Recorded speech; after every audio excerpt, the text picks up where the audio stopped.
What's up guys, it's me Jeremy. People love to hate on champions. This guy's overpowered, this champion isn't fair, this guy needs a nerf, I've seen it all.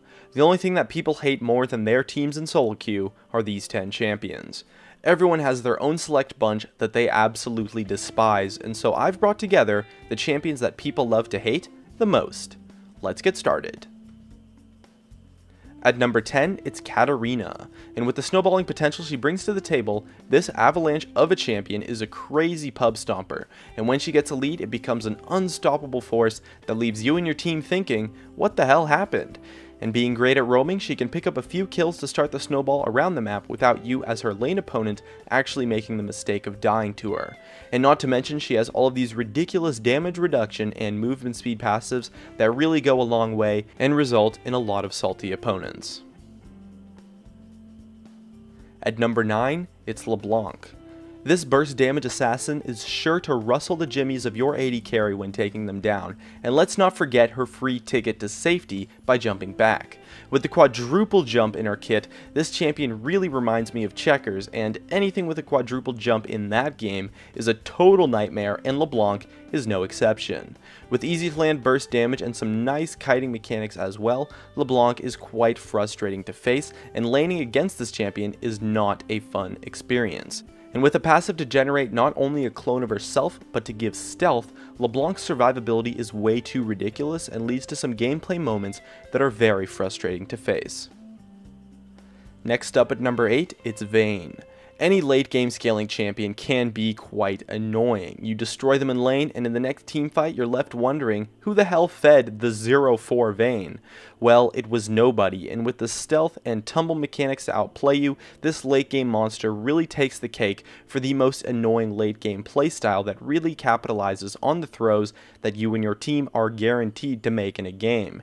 And if by some miracle she does win her lane, well, she can basically 1v5 and your team is going to rage at you, and you're left feeling like you got robbed of any chance of winning the game.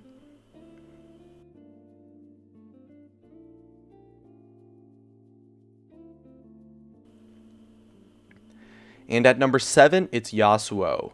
Not sure who at Riot thought seemingly infinite dashes was a good idea, but it made its way to Yasuo somehow, and to top it all off, he has this crazy overloaded kit with loads of utility, an area of effect knockup, and a friggin' wall that blocks almost everything.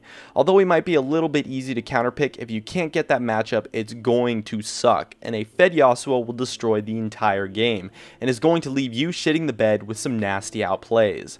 I've never seen a champion pull off highway robbery so easily when he battles it out, and you're sure to be left feeling like a few dollars short after facing a Yasuo. And at number 6, it's Nidalee. With a crazy overloaded kit, ridiculous mobility, super high range and damages, and low cooldown spears that you really don't get punished for missing at all, and it's hard to know what Riot was thinking when they made this champion. And with consistent bugs to make your spears invisible and to sometimes make her invisible as well, this Jungle Panther really makes you feel like there was nothing you can do. Her kit with the 2 forms is broken as hell, and the poke playstyle comboed with the fact that she can still jump in on you at any time leads to a really annoying experience to play against. And at number 5, it's Annie. Now this is a champion that is truly unbearable. The one-shot potential Annie has is through the roof, and with a point-and-click stun that is easy as hell to micro, you get left with a champion that feels like it takes no skill and just blows you up instantly. This Pyromaniac requires very little mechanics to make use of, and leaves you feeling like you got cheated in a totally one-sided fight where there was nothing you could do. And you can't try to jump in on her since her stun is always going to be charged up to zone you out, so good luck trying to land any damage on her. And so, unless you're building full tank, you are not going to have a fun time playing against this face roll of a champion. At number 4, we have Fizz. This cheeky little fish brings a whole new meaning to burst damage combos with some stupid as heck invulnerability on an 8-second cooldown that does a crap ton of area of effect damage. The amount of times Fizz will one-shot you and jump out with just a sliver of HP is absolutely ridiculous and leads to a lot of moments that just feel like total BS. Getting one-shotted is never going to be a good time, but this slippery assassin really defines what it means to have no counterplay in a kit and really leads to a champion that we all love to hate. Taking home the bronze, it's Riven.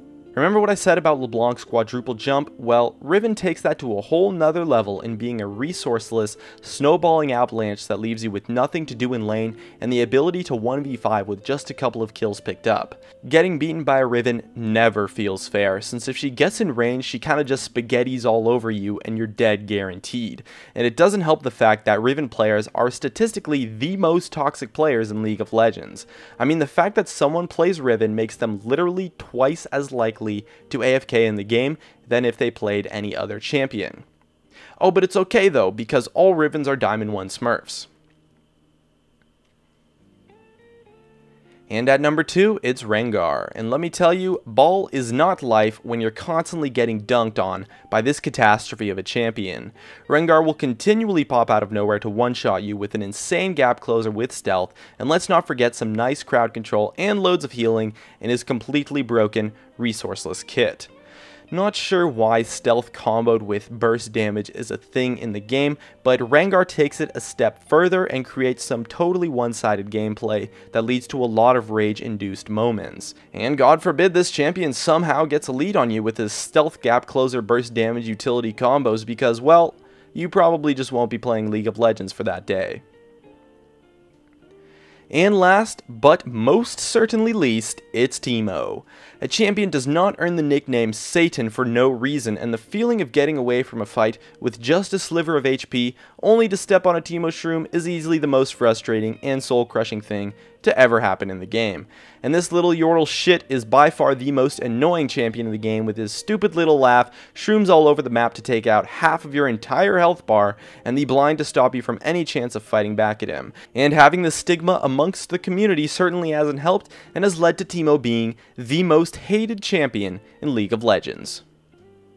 And that just about wraps it up. If you enjoyed the video, make sure to hit that like button to help support me, as well as you can check out some of my other videos on the screen too. And definitely subscribe for some more awesome content in the future. Thanks for watching, and I'll see you guys next time.